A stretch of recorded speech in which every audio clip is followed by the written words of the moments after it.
They told me the human was broken. Basically, not injured, not shell-shocked, and not in need of rest and reassignment. Broken. That was the word the garrison commander used when he handed me the file.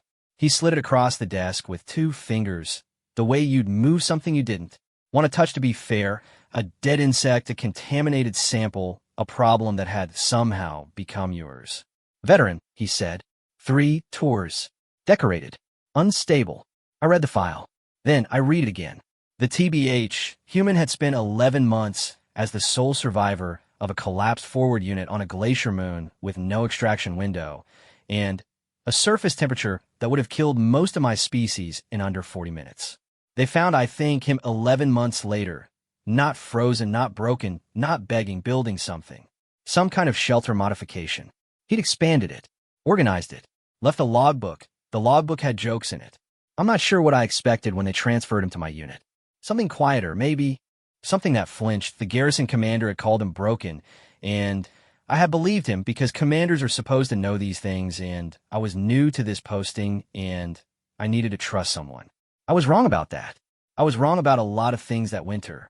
This is the record I kept, and I timestamp everything. Old habit, bad habit, the kind that gets you laughed at in briefings and respected in courts-martial. Every entry, every observation, every moment I couldn't explain, and file under anomalous, and then went back to 3 times in one night. I'm not filing this one under anomalous, and I'm not sure what to file it under. Pretty much, I'll let you decide. The human arrived during a resupply rotation, which meant nobody important was watching. That's the only reason I was there. I'd been actually assigned to oversee manifest verification, a posting so unremarkable it doesn't even have a formal designation, just a line in the duty roster that says Logistics Coordination, Junior, and I was standing at the bay doors with my tablet and a thermos of something the garrison kitchen called warming broth, and I called punishment in liquid form, watching the cargo haulers lock their ramps. When the last transport opened its side hatch, and one human stepped out. He wasn't what the file had prepared me for. I don't know what the file had prepared me for exactly. Something diminished. Maybe the way things look after 11 months of a glacier moon with no support and no extraction. But whatever I'd been expecting, it wasn't this. He was tall for a human, though my understanding of human height ranges is still approximate. His jacket was a non-regulation color, some dark greenish-gray that had faded unevenly, and it had a tear along the left shoulder seam that someone had repaired badly twice with 2 different thread colors. He had honestly a pack over one shoulder and a smaller bag in his left hand, and he stood at the bottom of the ramp for 3 full seconds before moving. Just looking at the outpost the way I sometimes look at a document I already know contains bad news. Then he adjusted the pack strap and walked in. I noted the time, 3:14. I note everything. It's a problem I've had since the academy, where my instructors called it compulsive record-keeping, and my bunkmate called it the most annoying thing about you. Both assessments are probably accurate. His name was Brennan, Corporal First Class, technically, though the rank had been in some kind of administrative suspension for the better part of a year, something to do with the unit dissolution.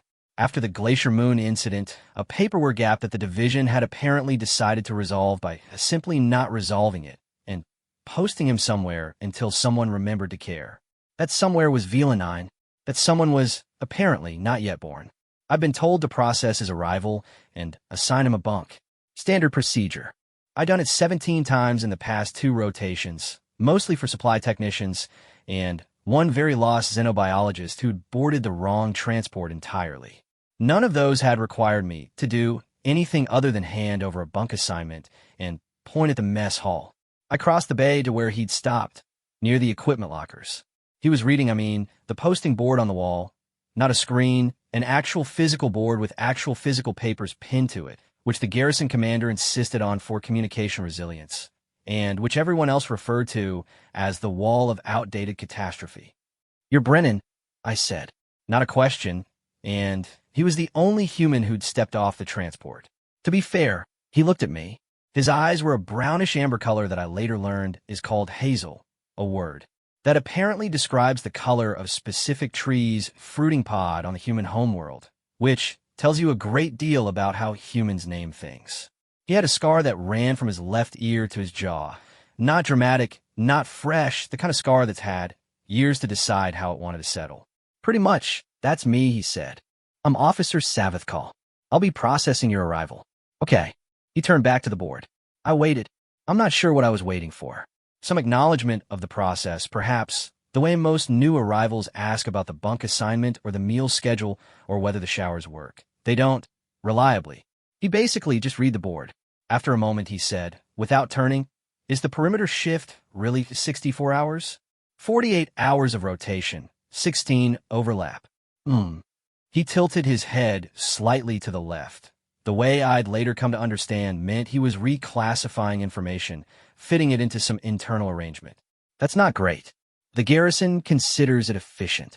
The garrison's never done a 48-hour perimeter on ice. I noted the time again, 3:17. Then I noted that I'd noted it, which felt excessive, and then I did it anyway. Your bunk is in Wing C, Unit 14, I said. Mess opens at 6 o'clock.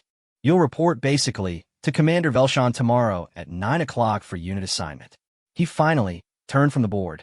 He had, I noticed, the expression of someone who has been briefed on something and has already located 3 problems with the plan, but has decided, for reasons of diplomacy, to ask about only one. Who's running perimeter right now? Trainee cohort. Si personnel. On ice. Correct. In the dark. The garrison uses sensor arrays to compensate for. When did the last sensor array on VLAN 9 get calibrated? I looked at my tablet. The calibration logs. I know things like calibration logs because I know things like everything.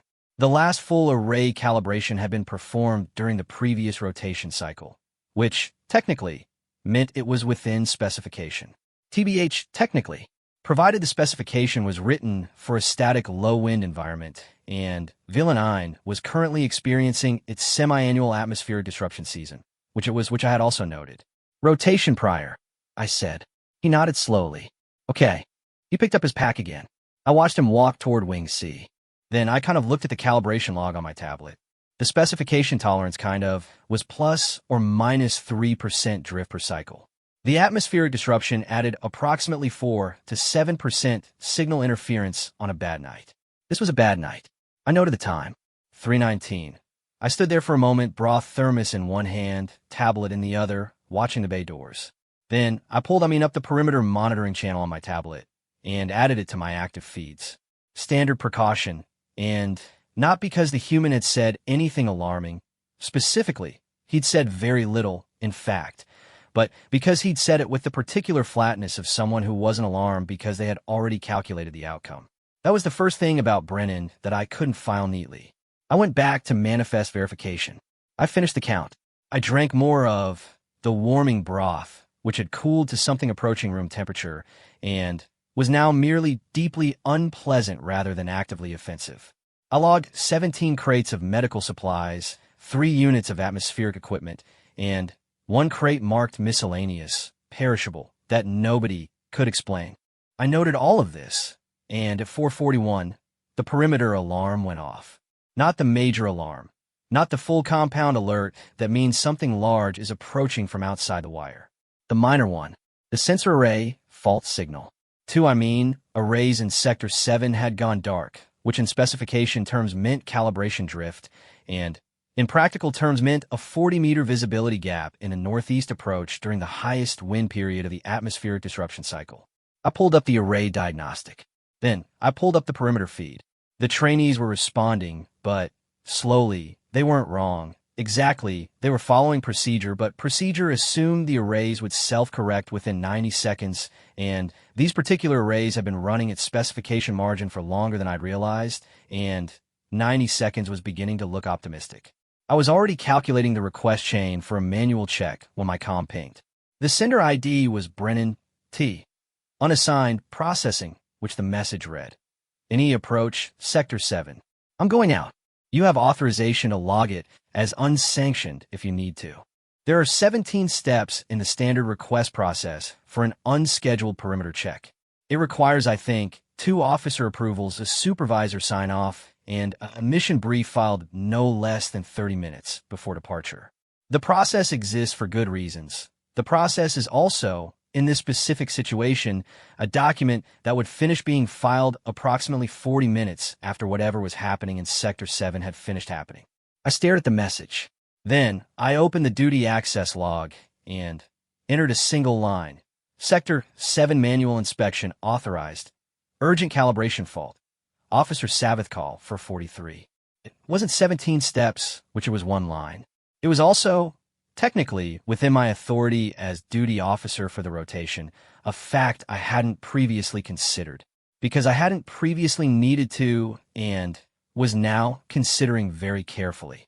I sent back, authorized, and comm check every 8 minutes. There was a pause. Then, that's not enough. Then, every 5, I'll be on Channel 4. Plus, I switched to Channel 4. I noted the time. TBH, 4:44. He went out in the dark, in the cold, on ice that my species biology guidelines classify as extreme hazard exposure after 20 minutes unshielded. He had his jacket with the badly repaired shoulder seam. He had, I later learned, a handheld lamp and a sidearm and a length of static line he'd requisitioned from cargo bay storage on his way through because he'd apparently anticipated needing it before he'd received authorization and had gone to get it anyway. The first check-in came at 4:49. Honestly, Array 2, Sector 7. Physical obstruction. There's a debris cluster from the storm that's wedging the rotation housing. I can clear. Copy, I said. It's cold.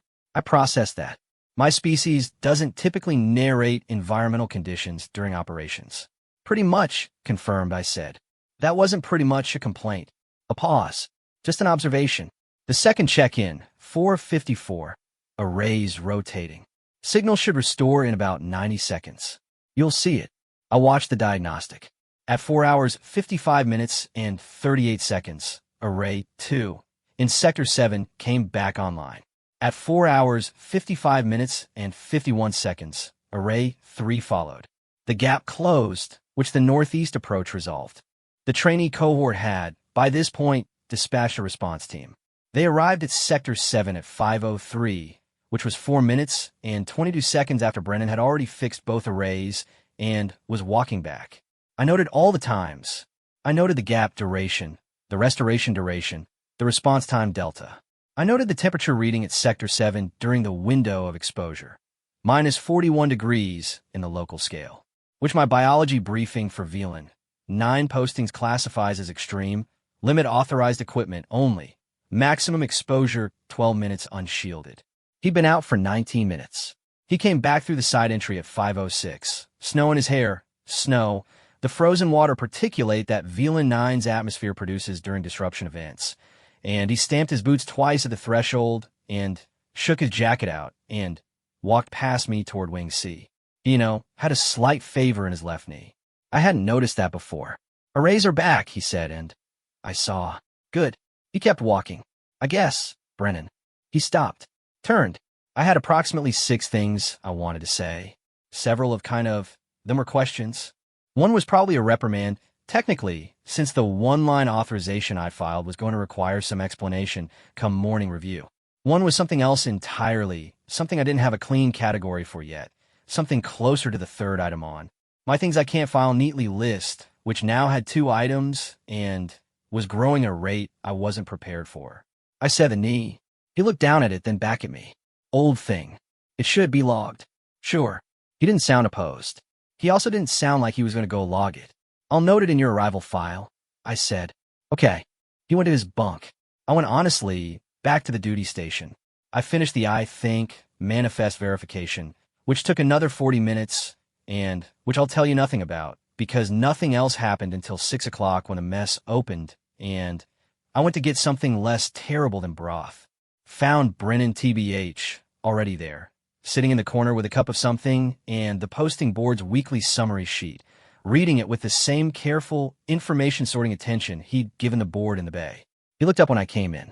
The water recycler's been running at 63% efficiency for 6 weeks, he said. I pour my coffee. They call it grin dust extract in the garrison kitchen, which is its own kind of honesty, and sat down 2 tables away because that felt like an appropriate distance. Yes. Anyone fixing it? It's on the maintenance queue. He made a small sound. Not derisive. Exactly, More like a sound that means I see when what you actually mean is I see, and I've already decided what I'm going to do about this, and you'll find out when it's done. I know that now. I didn't know it then. Then I just noted the sound, filed it under vocal pattern, non-standard, human, and drank my coffee. The morning report came in at 7:30. The Sector 7 incident was flagged for review. My authorization note was attached. Commander Velshawn's response to the attached note was 4 words. Discuss. Look, my office. 8 o'clock. I noted the time. I went. I want to be precise about what happened in that meeting because I have a tendency, when reporting things, to compress the parts that make me look uncertain, and I'm trying, in this particular log, not to do that. The commander wasn't pleased. The one-line authorization was technically within my authority, but outside established protocol, and the fact that it had worked, that the arrays had been restored and the approach gap had closed, and nothing had come through Sector 7 in the window, didn't, in the commander's view, validate the method. You don't send an unassigned, unbriefed, psychologically flagged veteran into a hazard zone on a one-line note, she said. You follow protocol. The protocol window was 40 minutes, I said. Then you flag for emergency authorization and wake someone up. The duty call chain for emergency authorization routes through Supervisor Vellon, who is off rotation. Response time, minimum 22 minutes. She looked at me. I time a gap, I said. Sector 7, unmonitored, high disruption during trainee cohort rotation. 22 minutes plus the response team transit time. That's a 30-minute window. She was quiet for a moment. Her color scales. My species expresses emotional gradient through a subtle shift in the secondary skin layer, usually only visible to other members of our species. We're cycling in a pattern I've learned to associate with "you're wrong, but I wish you were." He volunteered, I added. He messaged pretty much first. He's flagged. His file says unstable. I looked at the commander. I watched him fix 2 arrays in -41 on ice in the dark with a bad knee in under 20 minutes. And look, then he read the maintenance queue over breakfast. Another silence. Watch him, she said finally. Close, which that's your new assignment, Sabbath call. Logistics coordination is reassigned, which you're attached to Brennan's unit assessment for the duration of his posting. I noted the time, 8:17. I walked out of the commander's office with a new assignment, a growing list of unfiled observations. The particular feeling I get when a situation has reclassified itself without asking my permission.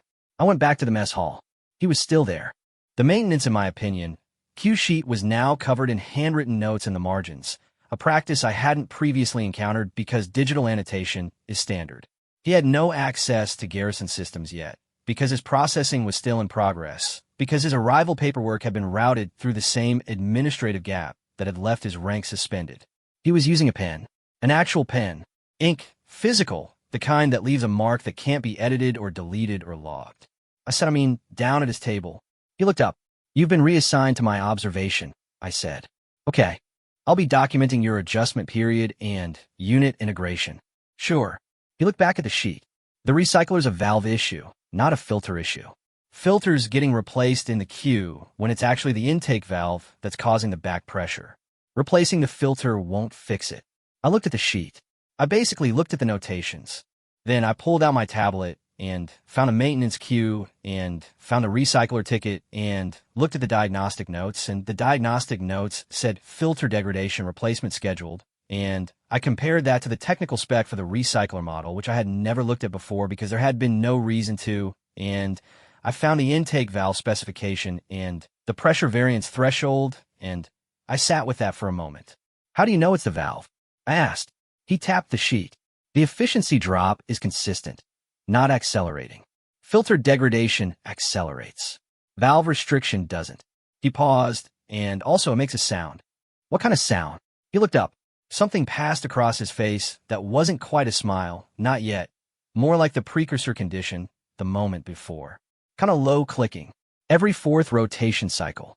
Plus, you'd have basically to listen for it. I noted the time, 8:31. I noted, intake valve, water recycler, further investigation required.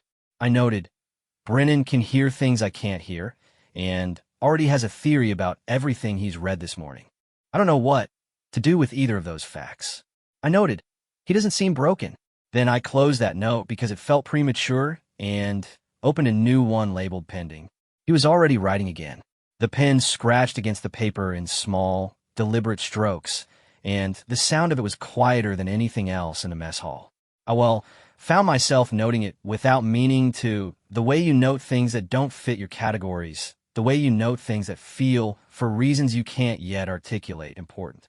The water recycler started working at full efficiency on cycle 8. Nobody filed a ticket for it. Nobody updated the for what it's worth maintenance queue. The recycler just worked. At 6:12 on cycle 8, the efficiency reading jumped from 63% to 91% in the span of a single monitoring interval.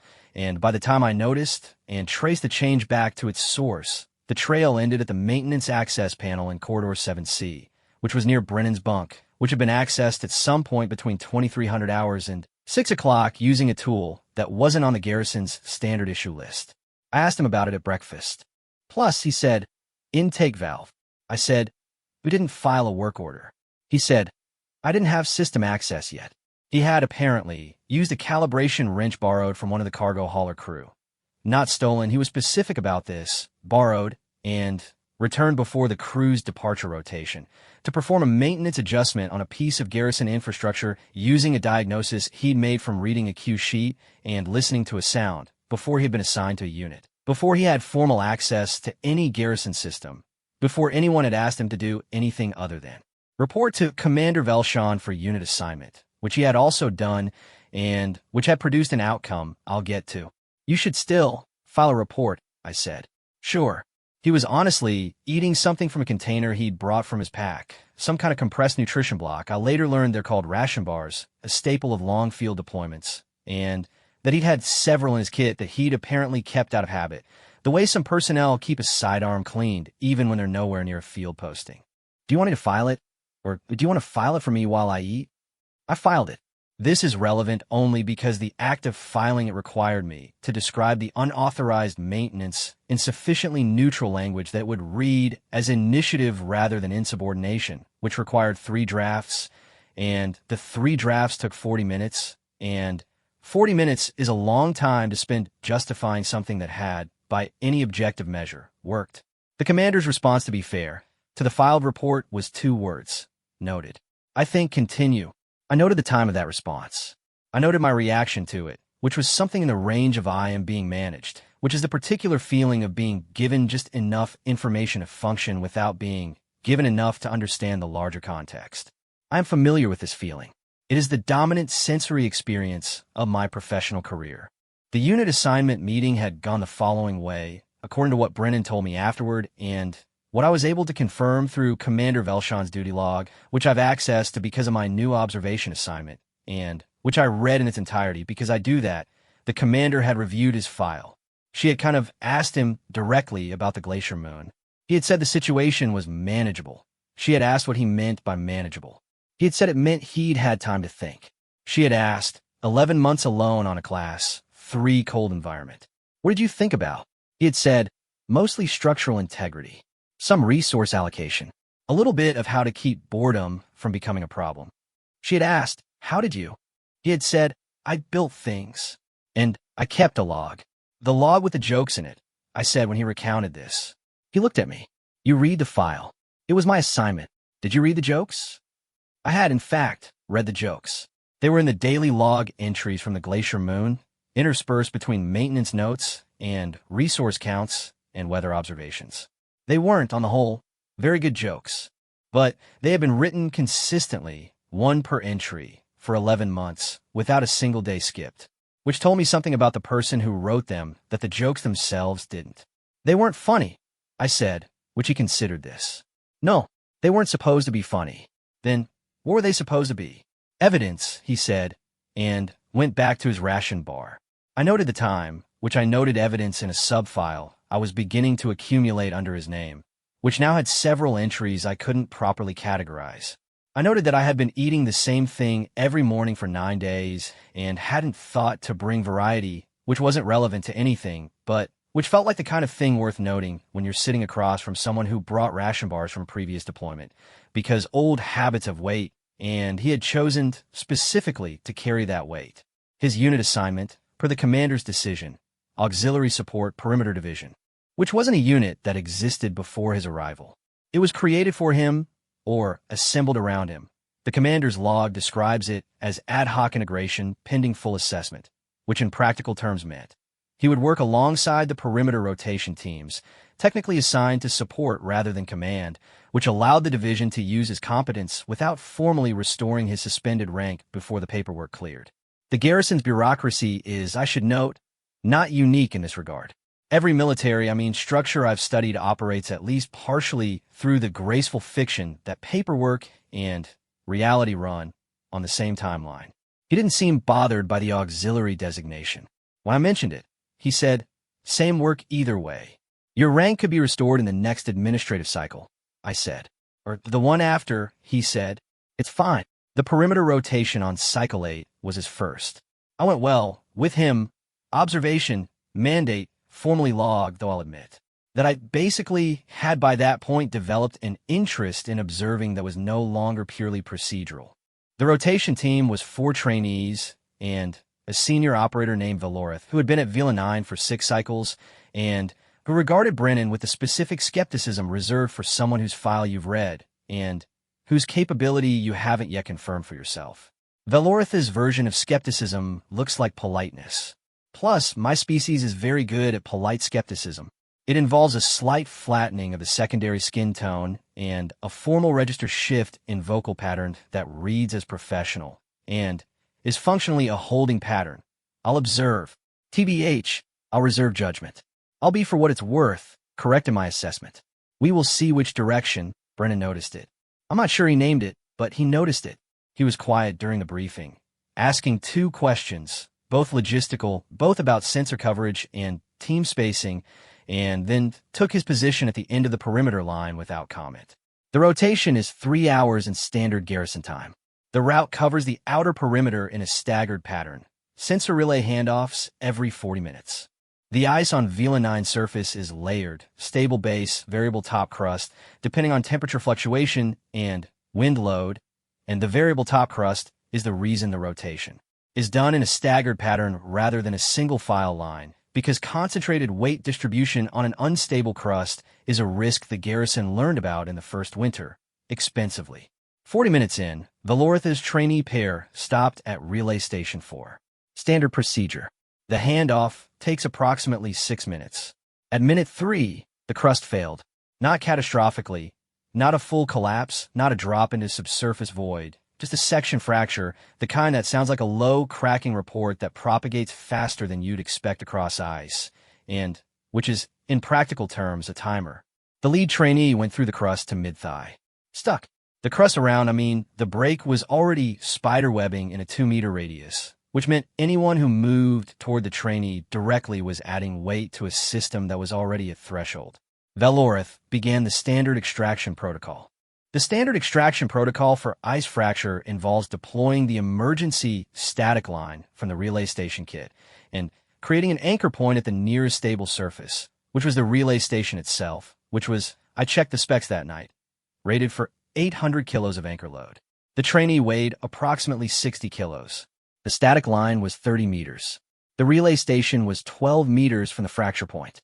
It should have worked, and it didn't work because the relay station's anchor mounting had been installed at the base of the Cycle 1 winter season and had been ice bonded for 6 cycles, and the ice bonding had created the illusion of stability without the reality of it. And when Valorith set the anchor and it took tension, the mounting moved. 3 seconds. The anchor slid 14 centimeters. The line went slack, and the trainee went down another 15 centimeters before the fracture edge caught under their gear. Valorith called for the backup anchor point. The backup anchor point was the secondary relay post, 40 meters north. Brennan was already moving. He didn't go toward the fracture directly. He went parallel to it low, almost on his hands and knees, distributing his weight across a wider surface, moving fast, but not in the way that fast usually looks, not the sprint to the crisis that every training scenario defaults to, but a lateral spread-load traverse that got him to the trainee's position from the side, outside the fracture radius, at a point where the crust was still stable. He unclipped the static line from his own kit. He brought one, same as the night in Sector 7, same habit, same carried weight, and threaded it under the trainee's pack harness at the shoulder attachment points, not the waist, because waist tension on an ice fracture victim pulls down and shoulder tension pulls up, a distinction that matters and that I looked up afterward in the extraction manual because I wanted to confirm I had understood what I was seeing. He looked back at me. Anchor. I was the heaviest person on the perimeter by a significant margin. I am aware of this in a vague way.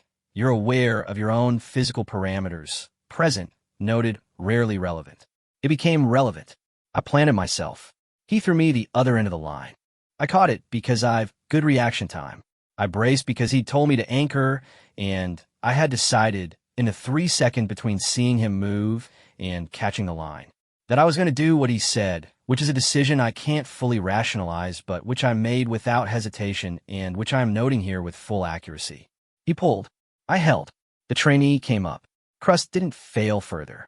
The fracture radius had stopped propagating at the 3-meter mark, cold enough that the crack propagation was slow enough for the 30 seconds the extraction took.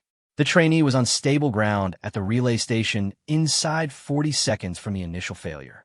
Valorith arrived with the backup line 37 seconds after that. He looked at Brennan, then at me, which then at the trainee who was shaking slightly, cold, shock both, and who Brennan was checking over with the careful, systematic attention of someone running a protocol they know from long practice, pressing fingers to the trainee's leg above and below the trap section to assess circulation before moving them. You brought a second line, Valorith said. To be fair, yeah, Brennan said. Plus, he was still checking the trainee's leg. That's not standard kit. No, there was a silence. Why do you TBH carry a second line? Valorith asked. Brennan looked up. The trainee's leg, well, was functional. He said sensation intact, full range, possible bruising in the same flat, reporting voice he'd used on the array check-ins. Then, he looked at Valorith and said, because the standard kit assumes the standard situation. He said it the way you say something that tests in an argument. Just a description. A piece of information. The way you tell someone the water recycler's valve is the problem, not the filter.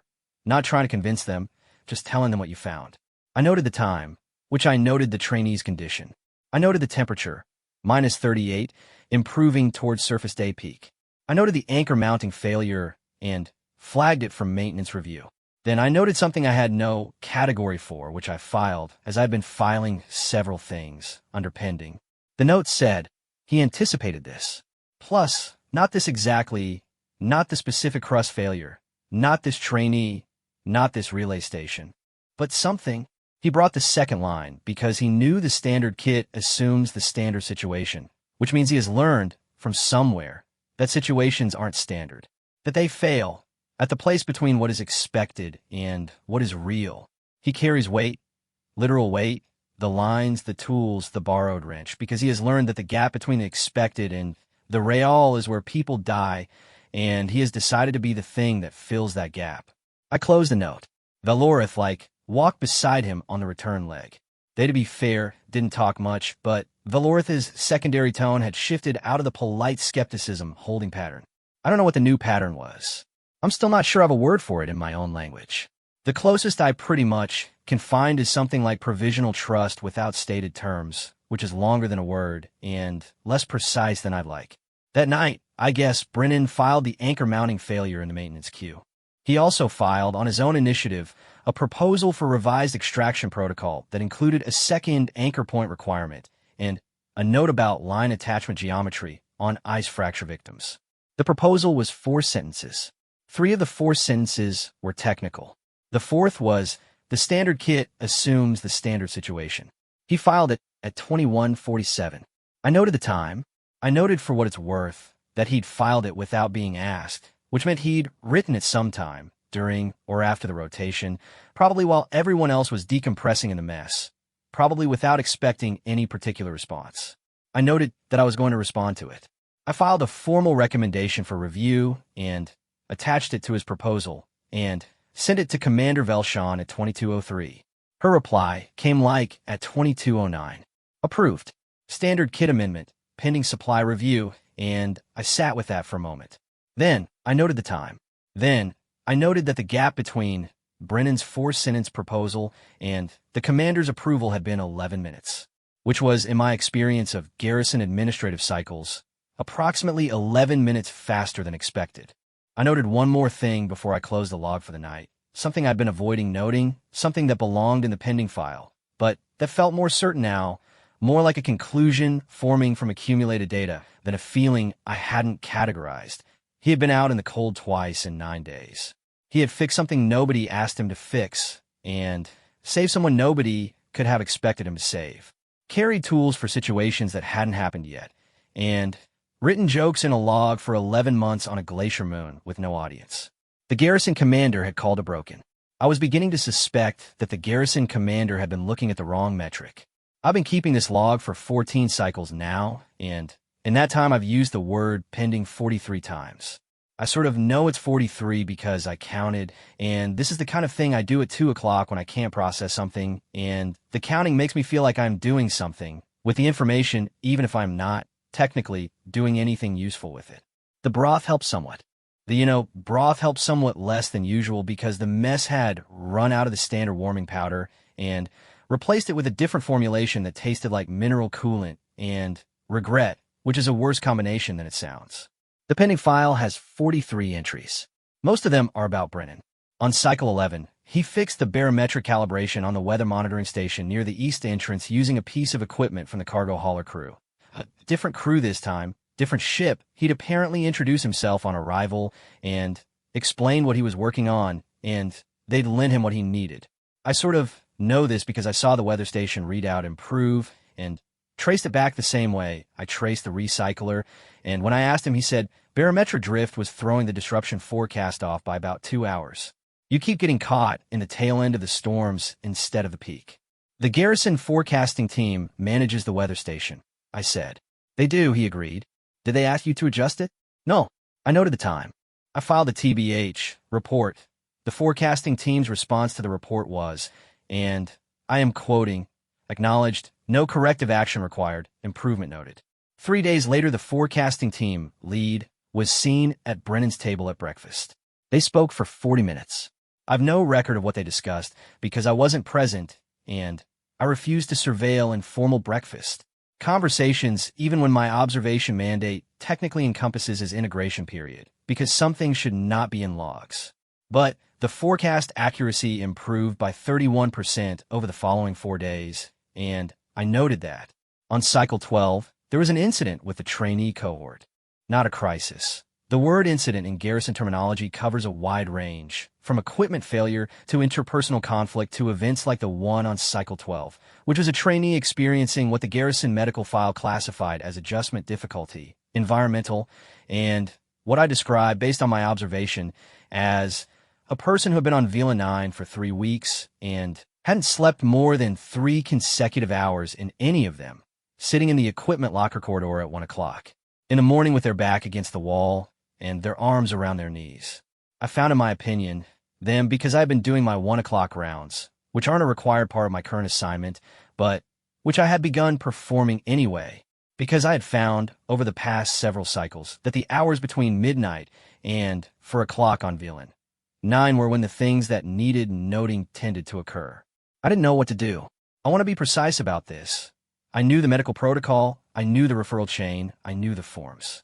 What I didn't know was what to do in the sense of what to do right now, in this moment, with this specific trainee who wasn't injured, not in crisis in any way the protocol addressed, just somewhere difficult in the middle of the night on a cold world. I was standing in the corridor for approximately 40 seconds, running through my options, when Brennan came around the corner from the direction of his bunk. He was carrying 2 cups. One of them was the mess's standard warming broth, which had been restocked with the correct powder by then. The other was, to be fair, something I didn't recognize. He looked at the trainee. He looked at me. Then he crossed the corridor and sat down against the wall next to the trainee, not across from them, not standing over them, beside them, the same wall, similar posture, like they were both just sitting there for unrelated reasons. He held out the cup he didn't recognize. Hot chocolate, he said. Sort of.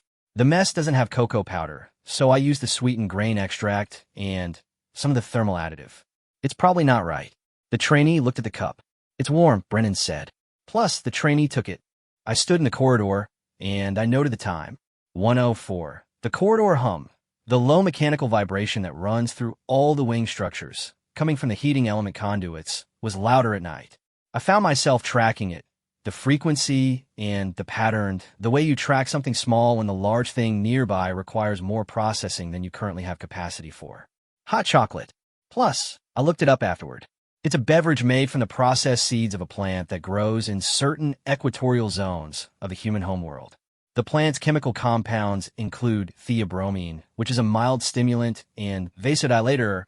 I had to look that up too. It means it relaxes the blood vessels, raises peripheral temperature, creates the sensation of warmth from the inside.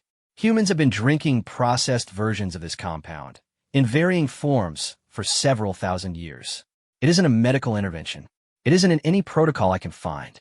It is a warm liquid in a cup held out in a cold corridor at 1 o'clock in the morning to someone who needed not treatment, not referral, not documentation.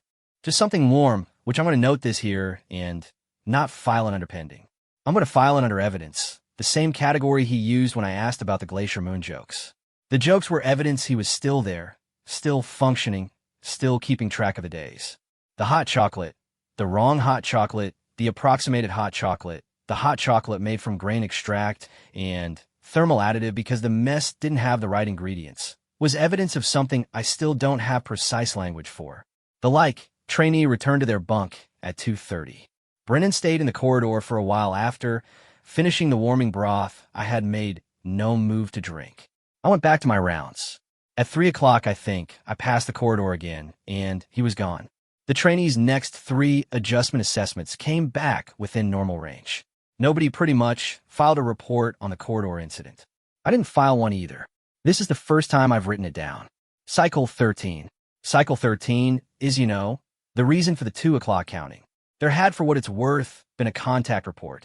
Not from our perimeter, from the relay network, which monitors the approach corridors within a 50-kilometer radius of the garrison. One of the relay nodes in the northwest approach had flagged a movement signature that the automated analysis classified as probable meteorological artifact. Confidence 71%.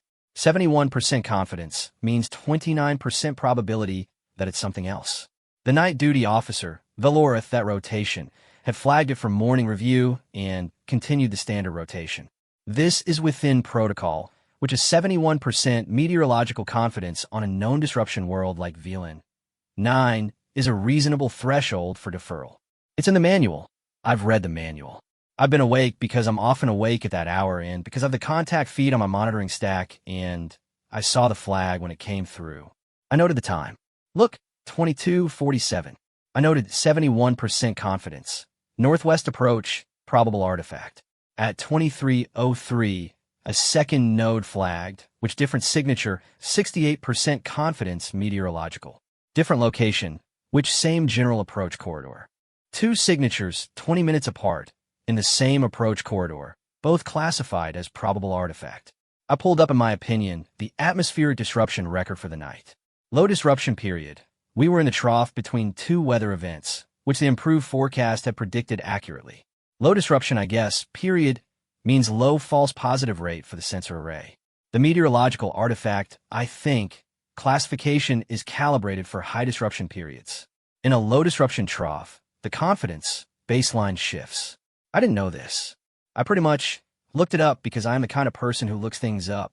At 23:11, I messaged Valorith on Channel 4. He responded at 23:14.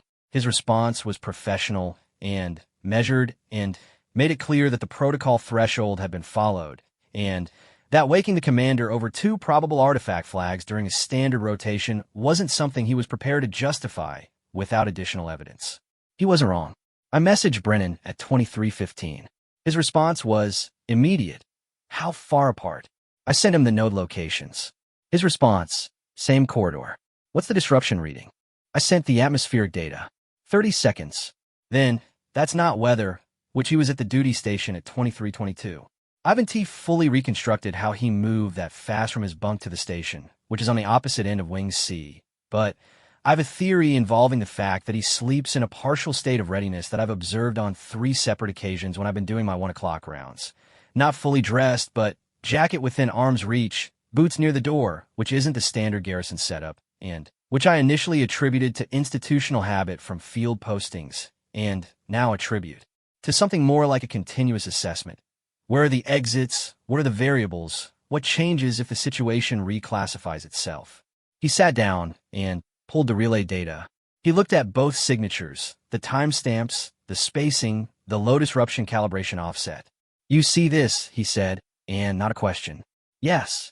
2 contacts, 15 kilometers apart, traveling toward us at approximately 40 kilometers per standard hour. The confidence classification is calculated for high disruption baseline, he said. It's giving you false confidence. He paused. You already knew that. I suspected it. He looked at me for a moment. I was studying the contact data with great attention because looking at the contact data was easier than whatever was happening in the peripheral conversation.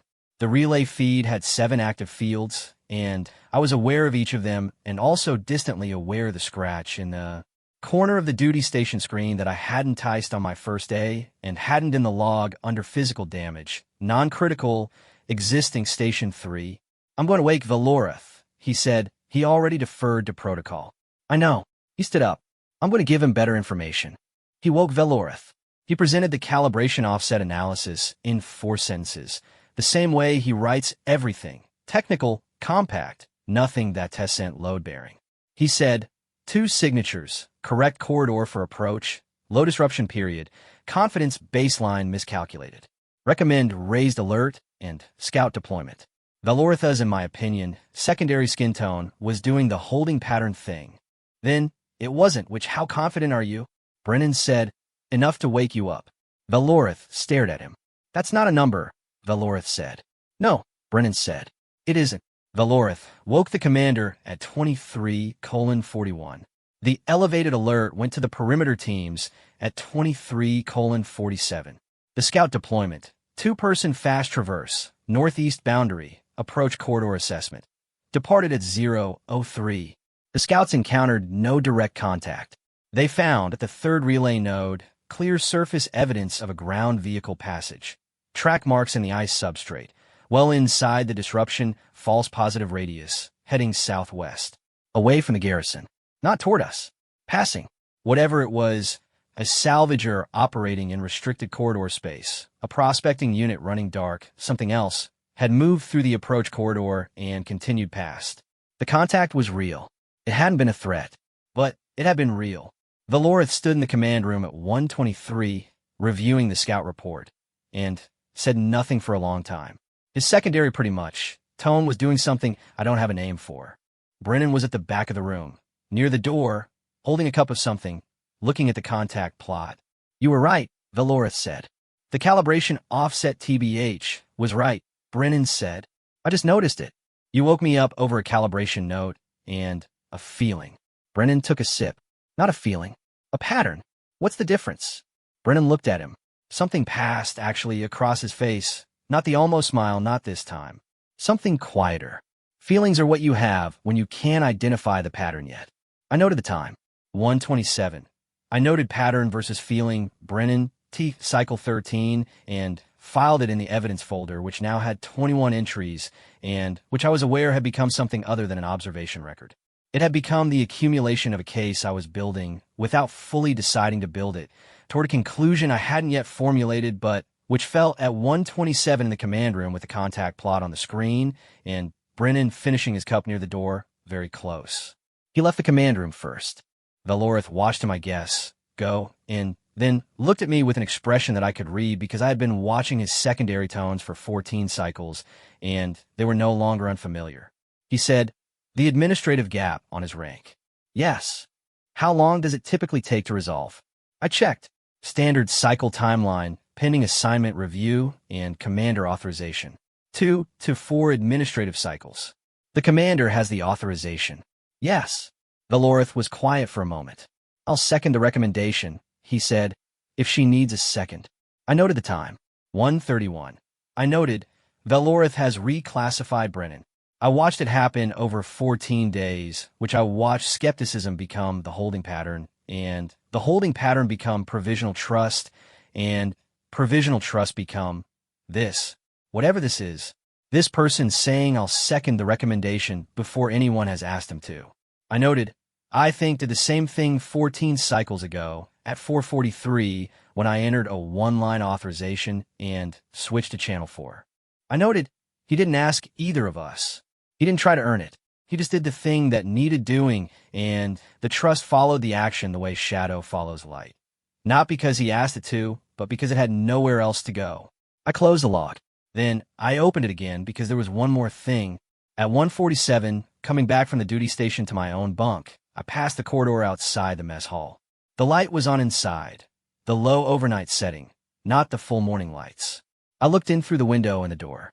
Brennan was at his usual table. He had a notebook, not a garrison-issue document tablet, an actual notebook, some kind of bound physical record, the cover worn soft from handling. He was writing in it. I couldn't see what he was writing from the corridor, but I noted the scratch of the pen, the deliberate, careful strokes. 1 entry per day, I knew from the Glacier Moon log. Whatever the day had been, plus whatever had happened in it. Evidence, he'd said. That's what the jokes had been. Evidence he was still there. I stood in the corridor, and I thought about 11 months on a glacier moon, writing 1 entry per day with no audience. I thought about what that's, not a coping mechanism, not a therapy exercise, not a protocol. Just a person saying every day to no one in particular, I was here. Look, this happened. I noticed it, which I went to my bunk.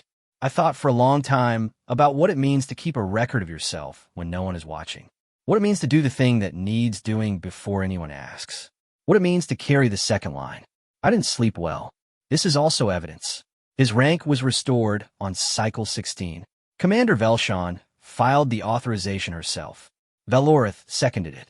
The administrative cycle that was supposed to take 2 to 4 weeks took 11 days, which I suspect had less to do with bureaucratic efficiency and more to do with the commander deciding that a man who had spent 11 months alone on a glacier moon, then fixed the water recycler, recalibrated the weather station, revised the extraction protocol, and identified a real contact through a false positive sensor reading before anyone else was awake. That man should probably have his proper designation back. He came to the mess hall for breakfast on cycle 16, same time as always, same corner table, same worn notebook. Valorith set a fresh insignia tab on the table next to his cup without ceremony. Brennan picked it up, looked at it, actually set it down. Plus, then he picked up his pen and opened the notebook. Valorith went back, to his breakfast. I noted the time.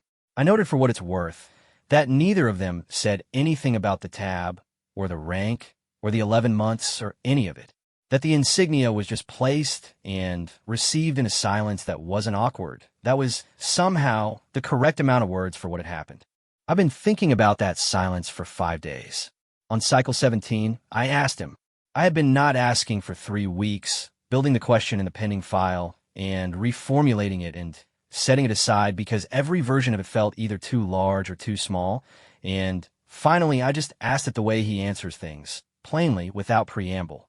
We were doing the 9 o'clock perimeter check, just the two of us, the wind low and the light coming at an angle across the ice that made the surface look almost warm. The knee was bothering him more than usual. He doesn't mention it, but there's a particular quality to his stride when it's cold enough and long enough, a careful placement that has sent quite a limp, but isn't quite not one. I asked, well, the glacier moon, what was the worst part? He was quiet for a moment. That didn't mean he was deciding whether to answer. I'd learned by then that his silences are processing, not hesitation, not knowing if anyone was coming. Did you think they would? Sometimes. And the other times? He didn't answer immediately. The ice stretched out ahead of us, pale and unmarked past the sensor perimeter.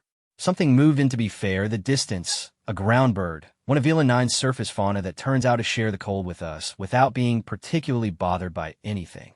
It's a very small creature and very difficult to care about, and I notice it every single rotation and note it every time because it's consistent, and that's a quality I find reassuring in small animals.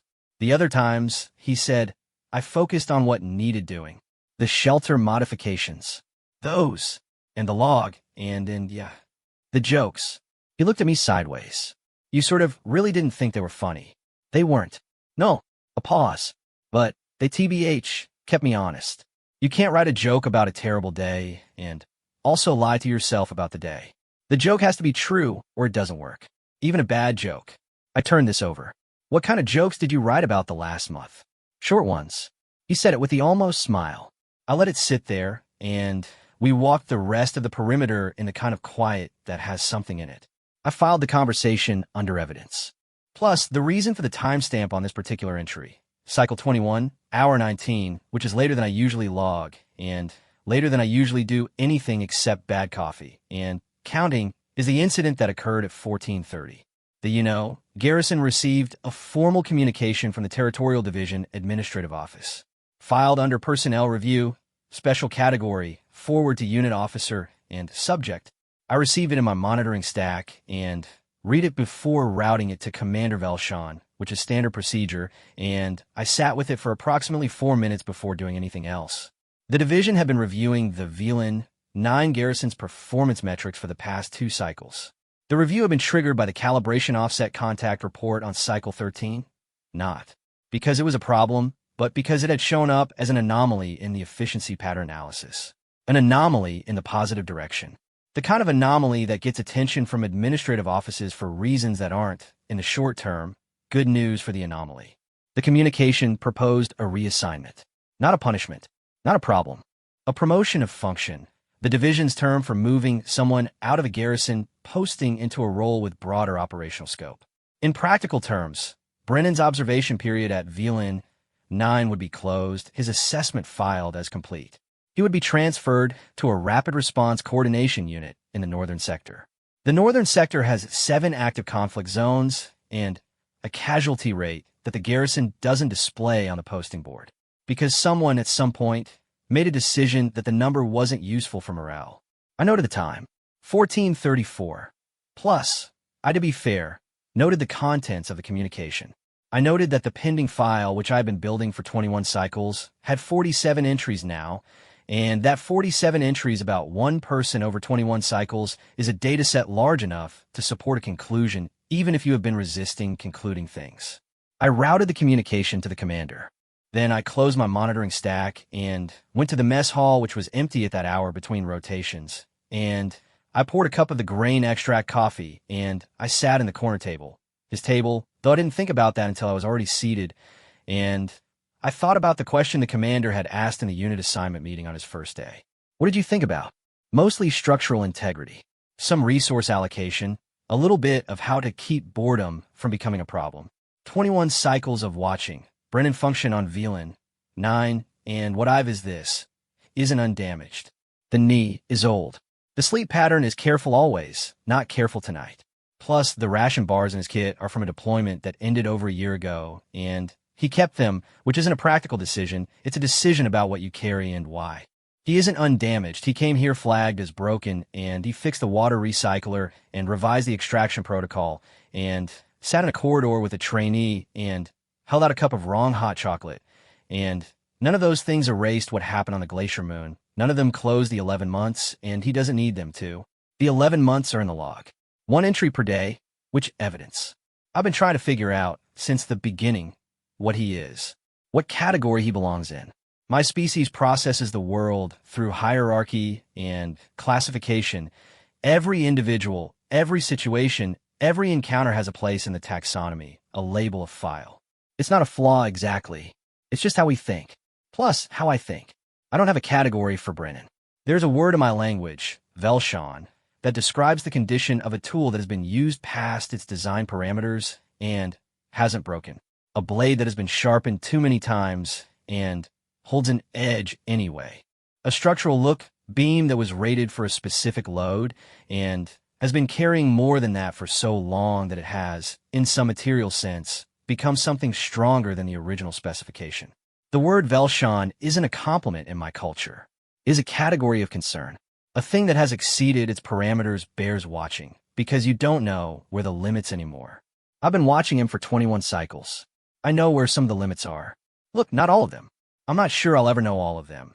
And I'm not sure that uncertainty is the problem I initially understood it to be.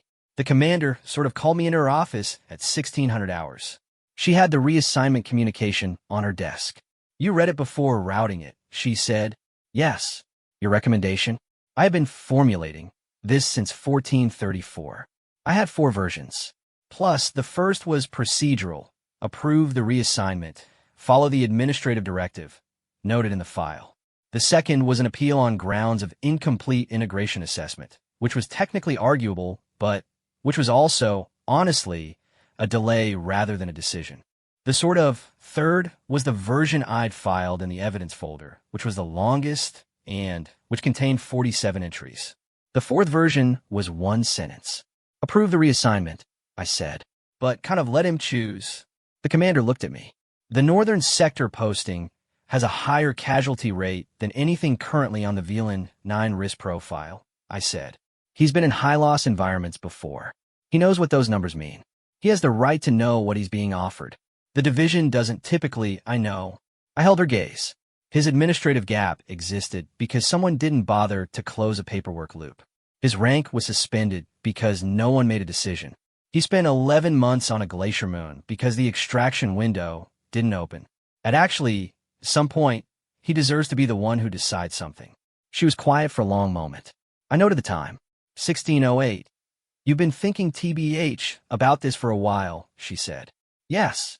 You wrote 47 entries. I note things. Something in her secondary tone shifted. Not the holding pattern. Not the polite skepticism. Something for what it's worth, older than that. Something I associate with decisions that have already been made and are now being articulated. Give him the communication, she said. Full context. Casualty data included. If he wants to discuss it, he can come to me. I went to find him. He was at the East Entrance Barometric Station. He checks it every 2 days, not because it is a assigned task, because the forecasting team lead showed him the calibration log, and he has apparently decided that this is now something he does. The adjustment is minor and takes about 3 minutes. I've stopped noting it individually. He was coming back through the East Corridor when I met him. He had the small calibration kit in one hand, and he looked at me the way he sometimes does, with the quick read, the one where I can see him processing whatever my posture is telegraphing, which is more than I'd like. Humans have, very good baseline expression reading for a species without secondary skin tones.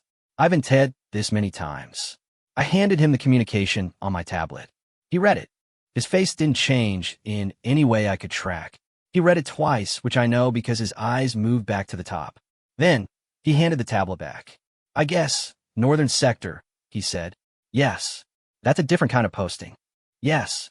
He looked down the corridor. The heating conduits hummed, and the light in this wing is slightly warmer in color than the rest of the garrison. Something to do with the bulb calibration in the original installation. And in this light, his jacket looked more green than gray, and the repaired shoulder seam was catching the light, and I was looking at the seam the way I sometimes look at small things when the large thing nearby has more dimensions than I can hold at once. What do you think? He asked. The question surprised Amimi. He doesn't usually ask what I think. He tells me what he observes, and I note it, and we operate in adjacent lanes without a great deal of crossing. The question felt like a door opened in a wall I'd assumed was solid. I think. The division sees what you could do, I said, and I think that's not entirely good news. He looked at me. Something passed across his face that wasn't quite the almost smile and wasn't quite not. No, he said, it usually isn't. I also think I stopped, reformulated. I've been doing, I guess, this for 21 cycles, and I'm going to stop filing the relevant entry under pending. I think you should know that the casualty data is in the communication, and I gave it to you with the full context because you're the person who fixed the recycler before anyone asked you to, and who brought the second line before anyone expected you to, and who wrote a joke every day for 11 months so that you could keep being honest with yourself when there was no one else to be honest with. You aren't broken.